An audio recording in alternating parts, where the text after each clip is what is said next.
All right, let's jump straight in. We're going back in time to 19th century Britain. Now, this was a period of amazing inventions and huge industrial power, but it was also a time where simply living in a city was a massive gamble with your life. We're going to look at how a perfect storm of brilliant people, new technology, and a government that finally stepped up all came together to completely change the health of the entire country. So let's get into it. First up, a question for you. Just imagine for a second you're dropped into London or Manchester, say, around 1850. No smartphone, no modern medicine, nothing. Do you honestly think you'd make it? Because the reality back then wasn't just a bit tough, it was deadly. I mean, the scale of the problem is hard to even wrap your head around. We're talking about overcrowding so bad that you'd have more than one family crammed into a single room.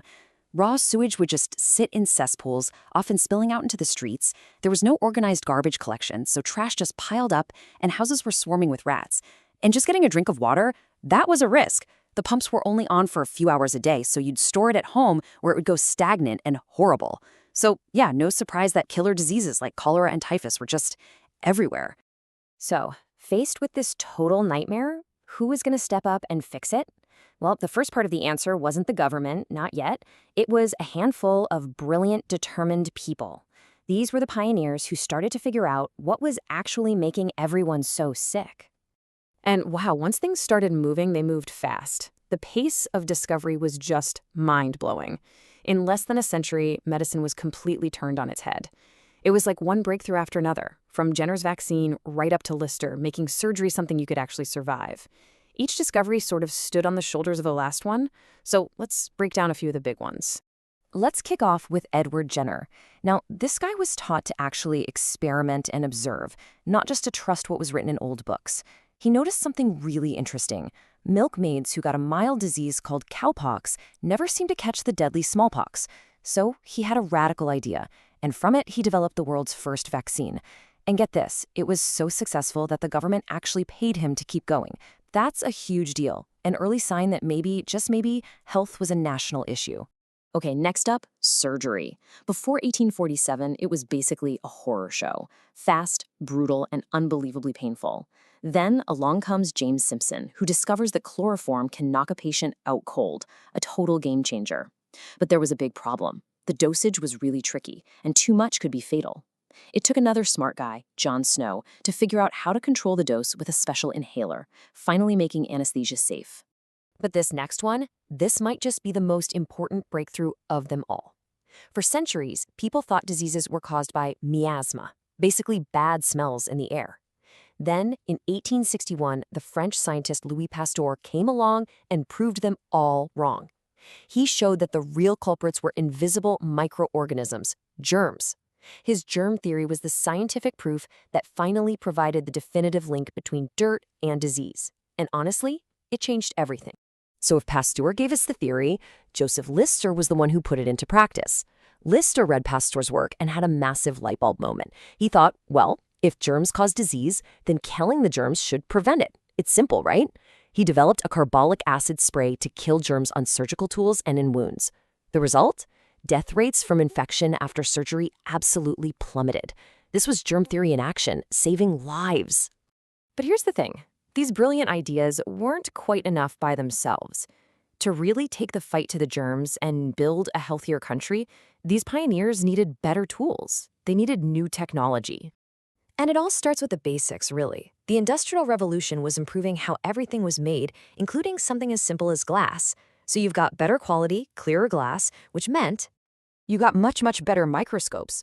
For the very first time, scientists like Pasteur and his rival Robert Koch could actually see the tiny little enemies they were fighting. You can't really defeat what you can't see, and this new tech just opened up a whole new battlefield. And it was the exact same story with metal. New industrial methods were producing steel that was stronger and more versatile than ever. This industrial power had a direct impact on medicine because it led to things like thin, strong, and reliable needles for syringes. This made giving vaccines and other medicines way safer and more effective. It's a perfect example of how this huge industrial progress trickled all the way down to create better medical tools. And this innovation was happening everywhere you looked. Industrial tech made it possible to build enormous new sewage systems under cities to finally carry all that waste away. Steam sterilizers were invented to make sure every single hospital instrument was germ-free. And even communication itself was being transformed. With trains, newspapers, and the telegram, a new discovery could spread across the country in days, not years. So, we've got the scientific know-how and we've got the technology, but there was one final, crucial piece of the puzzle needed to clean up Britain: the government. For a really long time, their policy had just been to do nothing. But that was about to change, dramatically. This was a massive shift in thinking. The old idea was called laissez-faire, which basically means leave it alone. The government's attitude was that your health was your own problem, and taxpayers definitely didn't want to pay to clean up someone else's mess. But then, three things forced their hand. First, cholera epidemics kept happening, and they scared everyone, rich and poor. Second, Pasteur's scientific proof was so strong it just couldn't be ignored. And third, in 1867, many more working-class men got the vote, and they started demanding better living conditions. Now, this path to reform was a slow one. It started with reports showing that all this sickness was actually bad for the economy. They tried a Public Health Act in 1848, but it was pretty weak. It wasn't compulsory, so lots of towns just ignored it. But after that tipping point, with germ theory and all those new voters, the government finally had to get serious. In 1875, they passed a new law, and this one wasn't a suggestion, it was an order.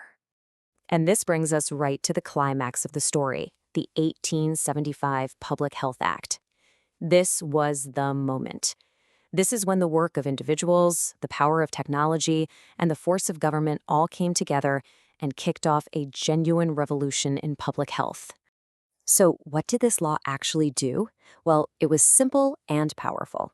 Every single town and city was now legally forced to provide the basics for a healthy life.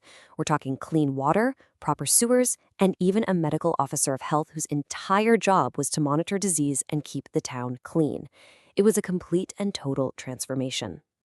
So to sum it all up, here's the key takeaway. This medical revolution didn't happen because of just one thing. It was three. You had the individuals who came up with the ideas, you had technology, which provided the tools, and you had the government, which passed the laws to make sure these changes happen for everyone. If you take any one of those factors away, the whole thing just doesn't happen. Which brings us to a final question for you to chew on. Out of all those factors, which one do you think was the most important spark? Was it the genius of an individual scientist? Was it the power of a new piece of technology? Or was it the force of a government law?